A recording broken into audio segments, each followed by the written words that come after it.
one, I cannot be the two. Why you on a perimeter, can't even shoot? Oh, you got a whack at jump. We gon' make it rain, no thunder.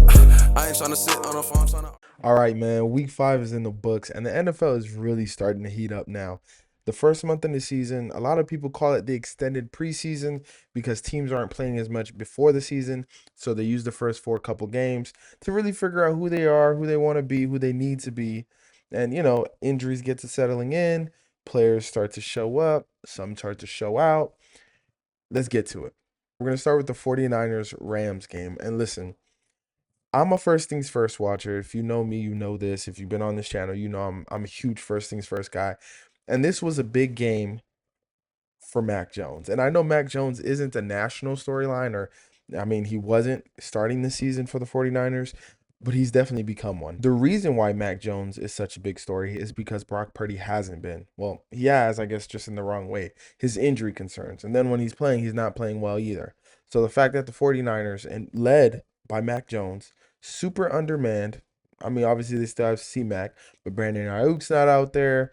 George Kittle's not out there. Nick Bosa's not out. They're missing a lot of not only receivers but defensive players. So the fact that they came in on a short week with Mac Jones and beat the Rams in an overtime, I wouldn't say thriller, but a really good overtime game, is something. And we can get into the specifics of the game, like Kyron Williams' fumble and, 95 Collins. That was a great play to make Kyron Williams fumble in the goal line the first time. We can talk about the field goal barely kissing the upright to go in when it could have went the other way. But I really want to talk bigger pictures about these two teams. These two teams have very different but similar stories, I feel. They've dominated the AFC between them, a number of Super Bowl appearances for the past couple years, past maybe 10, 8 years, battling with the Chiefs. But the Rams played the Patriots and the Bengals in the Super Bowl. So they're really good teams, but they have done it in different ways. I feel like Kyle Shanahan, you know, has done it with. So they've done it different ways, but tonight they were essentially the same team. Two pocket passing quarterbacks, and obviously Matthew Stafford has a way stronger arm than Mac Jones. But the fact that both of these guys are people that are going to stand in the pocket, not try to move around a lot. They're definitely not going to take off on you like some of the top quarterbacks in the league. Most of the top quarterbacks in the league do. Patrick Mahomes, Josh Allen, Lamar Jackson, things of that nature. These two guys are going to stand in the pocket, take shots, but take shots downfield as well. They'll both have dynamic running backs that can catch and run the ball. Christian McCaffrey, Kyron Williams. Obviously, he had his fumbles. But then on the outside, the 49ers want to have extra explosive playmakers like Puka Nacua, Devontae Adams, the elite route running that he still is. But Kendrick Bourne actually took over the game today with 142, or took over the game that day with 142 yards to the air. I just think it's very interesting that these are two teams that are always at the top of the NFC. I know the Eagles have been running things for a long time, so I say these two teams and the Eagles. But these teams, and then 1 year for the Bucks. But these two teams are really the teams that are built to last. Even though the Rams did it a lot with big names, trading it, bringing in OBJ, obviously bringing in Matt Stafford, giving away Jared Goff. They had Todd Gurley for the first one, but then the second one was really led by, Matthew Stafford in this offense, compared to the first one that, they only scored 3 points in that Super Bowl. So it's just interesting to see how these teams have progressed over time. Now Kyle Shanahan is throwing anybody back there in quarterback, and not anybody because, again, Mac Jones was an elite draft pick at the time that he was drafted after the 49ers missed on Trey Lance. And then, the Rams did draft Jared Goff, thought he wasn't enough, and went to go get Matthew Stafford, another elite draft pick. So it's just interesting how these two teams are building out their roster, how the Rams have really revamped after, losing Aaron Donald to retirement, and, some in Cooper Kupp they traded, or I think they didn't sign him to the Seahawks. I'm not too sure. But, they lost him to the Seahawks. So it's just interesting to see these teams building and continuing. Even though the 49ers won this game, I do think the Rams are a better team. The fact that Mac Jones was able to walk down the Rams, it's got to be something, right? It's got to be something. We can get into the Brock Purdy conversation. Do the 49ers regret giving Brock Purdy that contract? I think they have to at this point. I understand that they've been dying for a quarterback like Brock Purdy, going through Trey Lance, going through Brock Osweiler, and all these other quarterbacks that they had. I even forget their name. They just weren't good quarterbacks, really less than mediocre quarterbacks. And now they're getting Mac Jones, a player that went from team to team to team, high draft pick, good rookie year, solid second year, just went off into the highway. And now they're getting elite play out of him for nothing when they just threw a bag at Brock. It's kind of interesting. And now this is not even with all of your weapons that Mac Jones could have. And Brandon Ayuk and George Kittle. And I think Jawan Jennings didn't play this game. So there was a lot of things going on that the 49ers like that they got the win, but now they're going to start asking themselves questions. How long do we keep Brock Purdy on ice? Do we want Mac Jones to keep playing well and make Brock look less than? Do we just care about Brock resting? And then obviously Brock is the better player. Put Brock in, take him further. I don't know. It's just an interesting thing. It's just an interesting thing to think about. Moving on to the Browns Vikings. Listen, the only reason I watched this game, and I'm gonna be honest with you, the only reason why I came to watch this game is because I wanted to see Dylan Gabriel. That's it. As a Shador fan, I'm not saying I wanted Dylan Gabriel to do bad because I don't want to hate on another man for no reason, just because I want to see someone else be put in that position because I don't even know if Shador is going to be, take advantage of it when he gets there. Plus, he has to handle some other things that we talked about on my TikTok. Obviously his interview skills. But anyways, Dylan Gabriel did get the start, and that was really the story of the game. Vikings, who knows? I mean, again, Carson Wentz, I'm watching him play. I don't think he's playing that bad, honestly. I'm watching him play. It's whatever, but you don't want to judge a team based off what they're doing with their backup. I know we just got done with the 49ers, but I think that situation is a little bit different considering Brock's not a rookie. They don't want to they haven't given the keys to Wentz. They're trying to give the keys to McCarthy, but injuries are really keeping out of the driver's seat. But anyways, again, this game to me was actually about Dylan and only about Dylan Gabriel. His first pass was pretty interesting, a 360 no scope screen that went for big yards. The first third down that they had, I felt like sometimes he was throwing the ball that he saw the receiver open, but maybe not open enough, so he missed on purpose. Maybe that's just me, with Shador color glasses, and I'm not saying Shador would have played any better in his first start or will play any better in his first start, but I just felt like sometimes Dylan Gabriel was playing too safe. He was playing like a game manager. He wasn't really trying to make big plays. I did think he played really well when it came to throwing the ball outside the numbers, to the sideline. And those are risky throws, to kind of contradict what I said earlier. It's not like he was playing it safe the whole time. I think those are risky throws because if you're late to the outside, that's a pick six every time.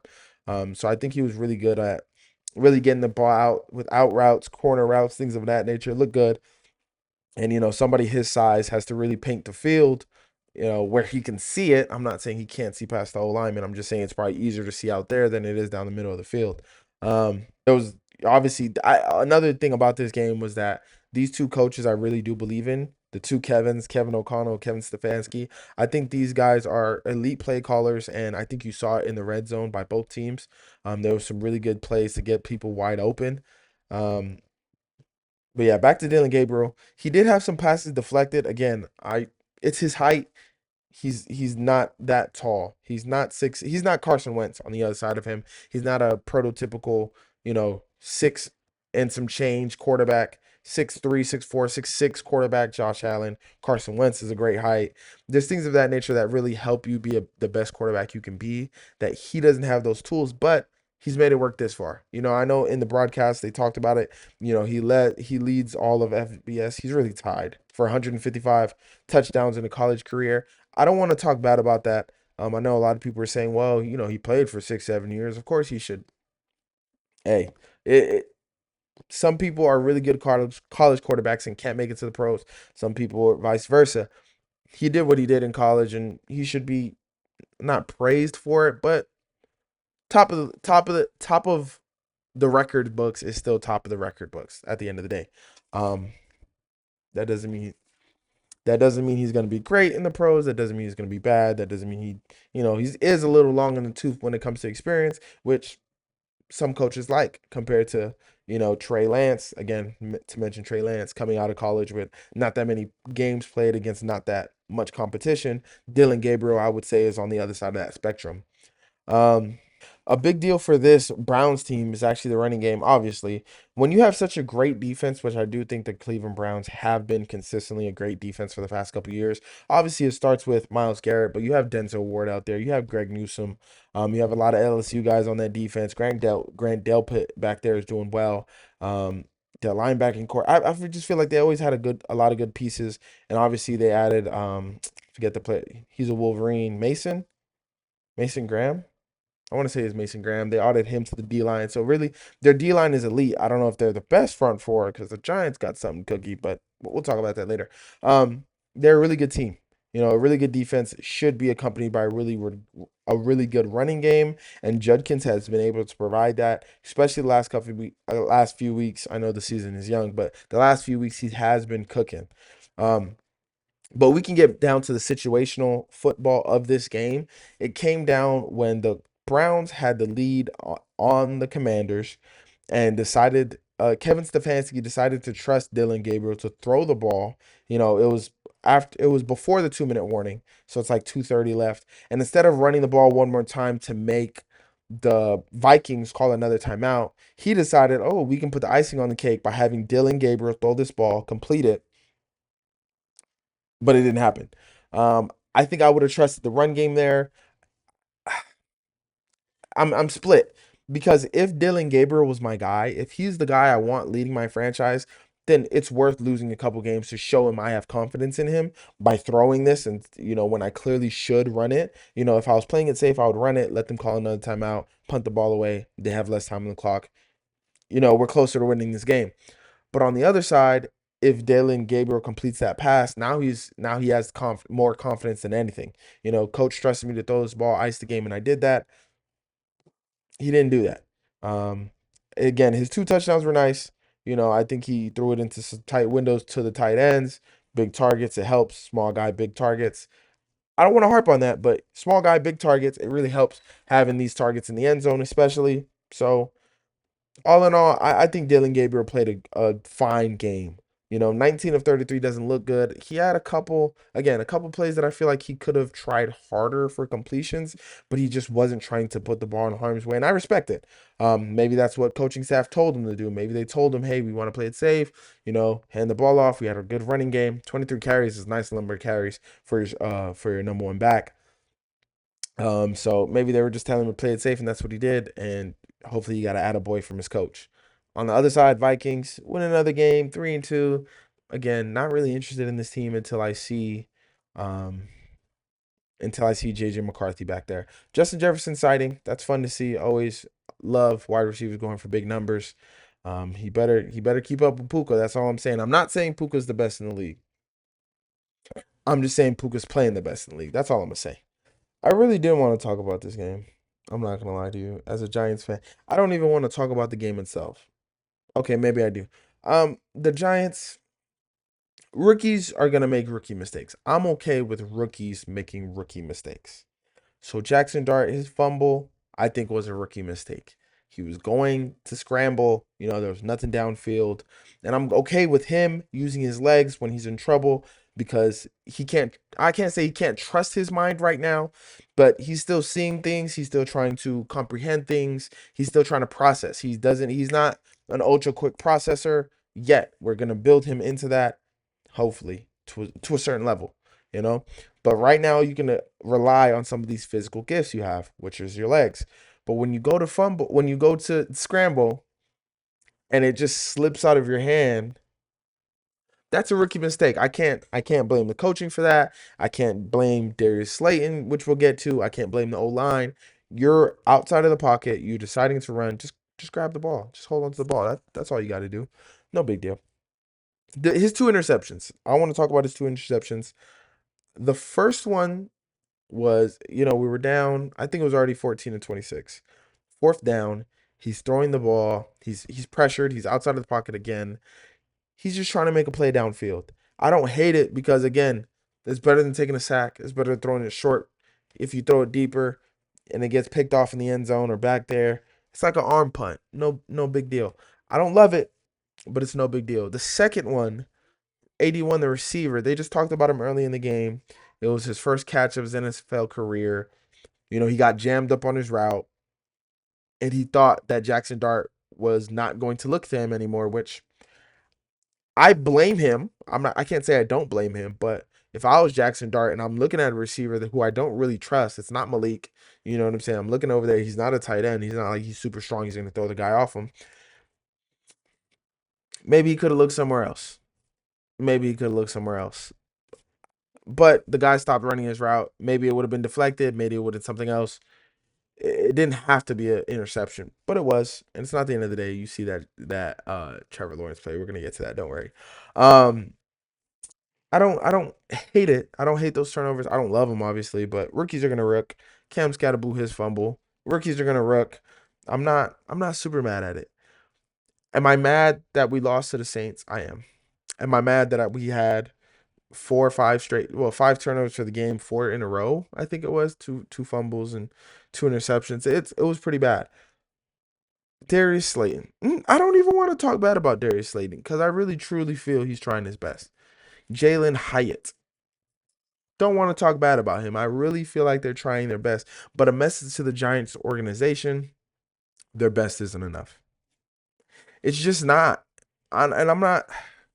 I'm torn. I love Malik Neighbors. I love the talent, the prospect that is Malik Neighbors. But we don't know if we're ever gonna get that Malik Neighbors back. And it's sad to hear. It's sad to, you know what I'm saying? But especially this coaching staff, this GM, we need a spark. Because you guys might be fired. So you don't even know if you can be like, we'll wait till next year, we'll draft, we'll this, we'll that. You don't know if you're gonna be here. You don't know. I don't think John Mara is too concerned with us trading for T. Higgins. I doubt AJ Brown's on the block for us. But if we trade, T. Higgins, I think is a great way to start. Bengals probably shouldn't have signed him. Their season's gone to hell. With the Joe Burrow injury and Jake Browning's not playing well. We're not even going to talk about that game because it doesn't matter. But, T. Higgins is a great place to start. I can't really think. Maybe we pick up a number 2 receiver off of Green Bay and make him our number 1. Romeo Dubs. I just don't know. But we need some true elite talent on the outside, and I just don't think we have that right now. I love Wandell for what he is. I don't know if Russell Wilson was serious when he's talking about the next Tyler Lockett. I don't know about all those. But we need elite talent on the outside for our rookie quarterback, and we just don't have that. And I'm not saying to go all in on this year because obviously we have a rookie quarterback. We have some things not in our favor for the Super Bowl. We're not thinking Super Bowl. But when it comes to growing a rookie quarterback, I think it's important to surround them with talent early on so then they don't feel the pressure on their shoulders. I'm not saying Patrick Mahomes. I don't like comparing people to, I do it all the time, but Tyreek Hill, Travis Kelce, Kareem Hunt in the backfield, Andy Reid calling plays. There's just, when you're surrounded with talent, Sammy Wack, it makes it easier for you. And I'm sure he still would have been great, but 50 touchdowns, 5,000 yards, great. Who knows? That's all I'm going to say. Let's surround our young quarterback with talent. That's it. Okay, moving on to another game I was shocked by. We Listen, I don't hate on the Cardinals. I don't. They are in the NFC with my Giants. I do live in Arizona. I have a lot of Cardinals friends. Shout out Wes, shout out Abram. But this is embarrassing. And I just lost to the Saints, but I didn't lose like this. We turned over the ball a lot. But were they goofy turnovers like what you guys did? No, it wasn't. And let me tell you, this game, you can see it on the screen. 21-6. It was 21-6 in the fourth quarter. 21-6. It was 14-3 early, quick in the second quarter. It was 14-3. But as you see here, bro drops the ball before. I need to talk about this. Brant, I moved the screen so you didn't see the plays. Listen, I didn't play in the NFL. I didn't even play college ball. But there's no reason ever to let go of the ball before you reach the end zone. And someone does it and every year it happens. Everybody's on social media saying, I don't know how the guy let it happen. He sees it happen every year. I bet the coaches are showing it at the beginning of every preseason practice, off-season work, whatever it is. They tell you, hold on to the ball. You already did all the work. You literally already did all the work. Usually because you just broke a huge play, whether it be on the ground or through the air. You just broke a huge play. Just cross the plane. Just cross the plane. That's all you got to do is cross the plane. I just don't know how you're an NFL, you're a professional football player. You get paid to do this and you're dropping the ball before the end zone. And the worst part about it is that you don't get it at the 1 or at the 2. The opponent gets it at the 20. So it's not even like they're not going to do anything with this. They got to go 99 yards. No. They start at their 20. It's just such a bad mistake. And I can't even say it's a Cardinals thing to do because every year someone does it. But this year just happened to be the Cardinals. And this year it was the Cardinals against the Titans. And then the Cardinals, again, I can scroll back up. And then you know what the Cardinals do? They pick off Cam Ward. They complete the catch, fall to the ground, fumble the ball somehow on the ground. And instead of another Cardinals player picking it up, he kicks it into the Titans end zone, or technically into your own end zone. Titans recover 6 points. There's no way. That's a Looney Tunes touchdown if I've ever seen one. And there was, we'll get to Trevor's touchdown in a second, but that was that was probably the goofiest touchdown that I've seen all year. And the year's young, but the fact that the Cardinals did it, and they call the Cardinals a lot of mean names that I'm not gonna repeat, but their play was not good. Cam Ward made some big throws on the other side of it. Cam Ward made some big throws down the field. He didn't even have a touchdown. Big throws, 265 yards, 1 interception. Looks ugly looks ugly on the box score with the game cast or whatever you want to call it, but it wasn't terrible. Yeah, it had some drops in there. I don't know if I love his stance. I'm not gonna lie to you. I haven't watched a lot of Cam Ward, but his stance I know he was doing it in Miami, a lot of just flat-footedness, just not even like shuffling the feet, just with ease throwing the ball. I don't know how long that's gonna last. I think when he gets a new head coach next year, that might be something they want to work on. But anyways, he has arm talent. He slings the ball down the field effortlessly. I just feel like that's something that can be cultivated and fixed to be more professional, I guess. If it works, it works. Kyler Murray's kind of sidearm slinging baseball shortstop throws. He's produced. Obviously, he hasn't done much, but he's produced. He's still in the league. That's more than Josh Rosen or other quarterbacks like that. But Cardinals. I think this game was just about the Cardinals. Oh, those damn Cardinals. It's funny. Plus, the Titans didn't play a game. Titans did not win this game. The Cardinals lost this game. And I usually don't like stuff like that, but Cardinals lost this game. Titans did not win it. But hey, a win's a win. Congrats to Cam Ward and them boys. Baker Mayfield for MVP. I repeat, Baker Mayfield for MVP. That's what this game. No, this game was really interesting because it was two Carolina Panthers quarterbacks, former quarterbacks, two quarterbacks that lost their way. Drafted by a team. I think Baker played well for the Browns, but drafted by a team. Team didn't want them anymore. They went off to a couple places, and now they find home. And I feel bad for Geno Smith and the years he's having. But then again, this makes me look at Daniel Jones like, maybe he could really be revived. I know they just put Foots in the Raiders. We're not gonna really talk about that game because that was terrible. It was just Geno Smith being bad. But it was funny on the other side. Okay, we'll talk about that game in a second. Baker Mayfield deserves an MVP. That's it. That's all. Emeka Ibuka. I like him because he's helping my man Baker Mayfield be a better quarterback. Just put up amazing numbers, win games in the clutch. He makes so many big plays for him. And obviously him and JSN had a crazy battle. But the fact that they both went to Ohio State doesn't really help me out. You know, I'm in a long conversation, long argument, long debate with Wes about who wide receiver U is with LSU and OSU.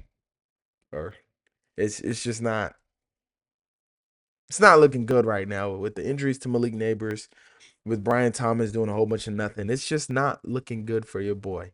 With Emeka Buka being drafted to the Bucks with Baker Mayfield, it's not looking hot for your boy. But I love receivers. I love receivers going crazy.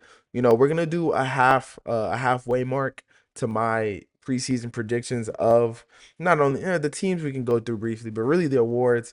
And I don't know how Emeka Buka is not gonna win rookie of the offensive rookie of the year. I just don't see anybody else being close. It's crazy out here. I'm not gonna lie to you.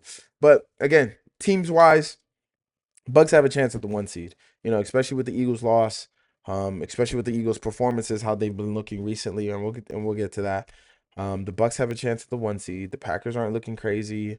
Baker and this offense are cooking. If they can get the defense put together, and obviously you don't want to give up 35 points every week. You don't want to be in shootouts and win at the gun every week, but it does help the Baker Mayfield MVP narrative. That's all I'm gonna say. And I know he was my dark horse. Patrick Mahomes been cooking recently too. I know he just lost to the Jags tonight. You know, I'm recording this on Monday night. He just lost to the Jags, but last week he put up big numbers against the Ravens. But it seems like everybody's doing that this time around. But hey, Baker Mayfield MVP. That's what I got from this game. I know I'm all over the place, but we really got to get to this.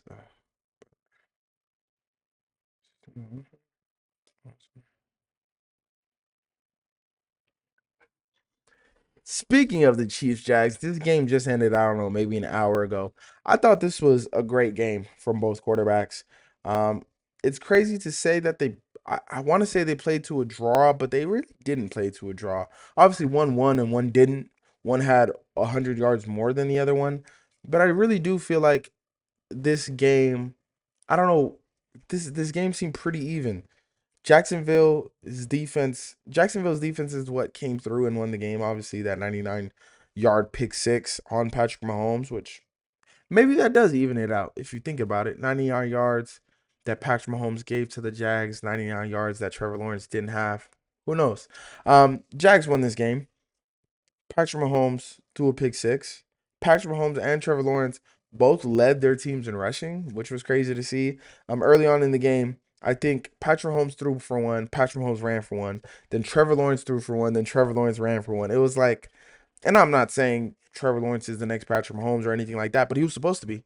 He was supposed to be Patrick Mahomes before Patrick Mahomes. Not that he was ever better in the big leagues, but everything he did in high school and in college told you that Trevor Lawrence was a can't miss number one pick, and it just hasn't turned out into that. Obviously, there's some injuries, some infrastructure problems within the Jags, but not this year. You know, that defense is playing better than that offense, even though the offense have weapons galore. Every time Trevor throws the ball, I see another player that I'm like, this De'Ami Brown. Obviously, we got the big two in Brian Thomas Jr. and Travis Hunter, but you know, Strange, the tight end, looks good. Travis Etienne obviously looks good. They had Tanks Bigsby, gave him away, and now Tutton, whatever his name is, respectfully, he's playing well. I just feel like he has a lot of weapons to not be successful, but it's still the story has been that defense and was that defense tonight. Um, 28 to the Chiefs doesn't sound crazy, but the defense played really well, I feel like. And a big thing about this game is that there was an interception. Now that I think of it, they did play to a draw. Now I'm just being reminded of the interception that Trevor Lawrence threw. Because again, if you're just watching the box score, you think 221, 18 for 25, one touchdown winner. That interception was pass interference. They said it on the broadcast. And at first, when he threw it, I was like, Trevor, what are you doing? And then he was pointing, and they were, making that face that all quarterbacks make when they throw a pick, like, oh, that really wasn't my fault, or give me a flag or something. But that was clearly PI. We all saw it, clearly knocking the receiver down. Maybe it wouldn't have been a complete pass, but it definitely wouldn't have been picked. In their own red zone, the Chiefs got some quick points off that. So, wow.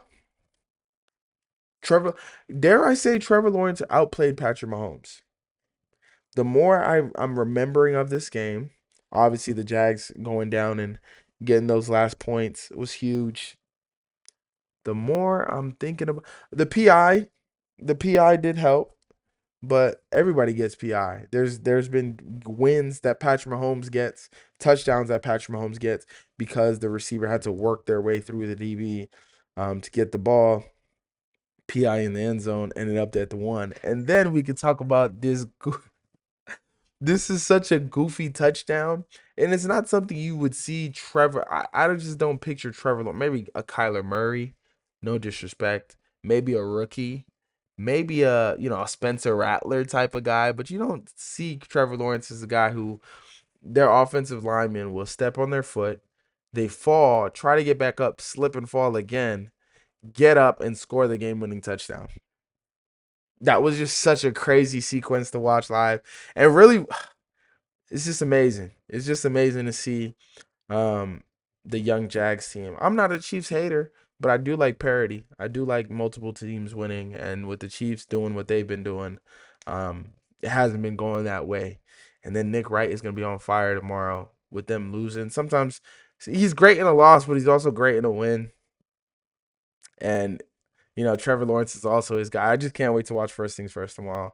It's just amazing stuff. Um, this is exciting. The league, when people are winning that aren't supposed to be winning, or people are losing that you think aren't supposed to be losing, it's exciting. When the Ravens get smacked, not that exciting to the Texans. Backup quarterback was in the game. When the Colts stomp on the Raiders, not that exciting. Geno Smith, we want Geno Smith to play well, I guess. Ashton Genty, we definitely want Ashton Genty to do well. Brock Bowers, a couple exciting players on that offense. So there's exciting things going on in the league. The Raiders and the Colts, again, not that exciting. Geno Smith, what the bad, really bad. 25 completions for 220 yards and 2 interceptions, not good. We want to see Ashton Genty do well. We want to see them hand the ball off, but we just don't think that offensive line is that well. Is that good? Or that organization? Who knows if that organization is well run? And that's an organization that Tom Brady is part of. So who knows? Cowboys and Jets. Aaron Glenn, I want more from you. I want more for you. Justin Fields, stat padding in the fourth, maybe, but is he the problem for the first 3 quarters? I don't know. Cowboys, because the Cowboys offense putting up numbers. 20 points in a quarter is pretty impressive. I don't think anybody else did that this week. 17, yes, the Texans put up 17 points in the second quarter, but 20 points in a quarter is impressive. You do have to get help from the opposing team's offense to do that, though. Broncos, Panthers. I mean, Broncos, Eagles. That's a game I could have talked about, and I probably will talk about. Let's move on. Dolphins, Panthers. Tua. I mean, the story was Rico Dowdle, which I played Rico Dowdle. Rico Dowdle? Don't even know how to pronounce man's name respectfully. Rico. I played Rico in fantasy today or this week. 200 yards from Rico Dowdle. Dowdle. Rico Doodle. I don't want to disrespect him. 20 yards is 20 yards. But why? Why this week? Out of all weeks, when I'm playing you. It's ridiculous. Like I said, Texans, Ravens. Every time the Ravens lose, I'm going to say I'm glad I dropped them as a Super Bowl contender. Maybe I'm making a new pick today. Probably not, but maybe halfway through the season. We talked about Titans, Cardinals. Lions, Bengals, another game I don't really care about, but Jake Browning threw 3 touchdowns and 3 interceptions. 3 touchdowns and 3 interceptions. He's pulling on a full Jameis Winston, 30 for 30. Impressive. It is impressive. Let's talk about Commanders Chargers. So this Commanders Chargers game surprised me. It really did. The Chargers were up 10-0 early. You can see in the first quarter they were up 10-0. And I thought it was wraps. Jaden Daniel coming off an injury. Again, they're still missing players on that offensive side of the ball. Their defense, I didn't think their defense was that good. But none of that mattered because the Chargers O-line is something to worry about. And I don't want to be one of those Justin Herbert apologists. And I'm not saying Justin Herbert is Peyton Manning 2.0 or the best thing since sliced bread or anything like that. I do think Justin Herbert is a good quarterback. I do think he's a very talented quarterback. When it comes to excuse me, when it comes to just talent, some people can say Justin Herbert is more talented than Baker Mayfield, Dark Horse MVP. They can say he's more talented than obviously Sam Darnold. They can say he's more talented than, I don't know, who else? Daniel Jones winning for the Colts. They can say Justin Herbert is more talented than a lot of these other quarterbacks, but 22 for 29 and 160 yards isn't going to get the job done. And again, his O line is a problem. The fact that he was the team's leading rusher is a problem. Um, you think with this great coaching and the defense that was so great, last year, Joe Alt, Rashawn Slater, I know they're missing these guys, but you would think this team would be a lot better. They started off hot, lost to the Giants, lost to the Commanders. Maybe it's just an NFC East thing. I don't know. I was impressed by Jaden Daniels just because of how he played off the injury. Um, Again, the game flipped. I do think the game flipped after Quentin Johnson fumbled that ball that led to a touchdown. Then Commanders came on, sacked Los Angeles Chargers 5 times for the rest of the game. Herbert had another red zone turnover, but I do think this is on the offensive line. Coaching does have to be better. I don't think there's any reason why Amari and Hampton, I guess the Giants, he didn't have enough carries. Justin Herbert was getting pressured there. And then against this Commanders team, they're sacking Justin Herbert 5 times, and I just don't think. Yeah, he should be dropping back a good number of times, but when you're trying to help your new O line or your makeshift O line, maybe you should run the ball more. Just maybe. I don't know. I'm not an NFL coach. Eagles Broncos. I'm not gonna be one of those people that say I saw it coming. I obviously we all saw them playing bad football consistently, but I didn't think leading into the fourth quarter the Eagles were gonna fold like this. Up 14 points, especially because Jalen Hurts and his leadership. That defense is really good. Bo Nix, we don't really believe in just yet. So with the running game, with the defense, with Jalen Hurts just being a baller, I didn't think they were going to give up this game. I really stopped watching this game around the third quarter because I was thinking, oh, okay, another Eagles performance where they don't really play that good, but they come out on top. But the Broncos took advantage. The Broncos came in and they were resilient and they got the win. There's not much to say about this.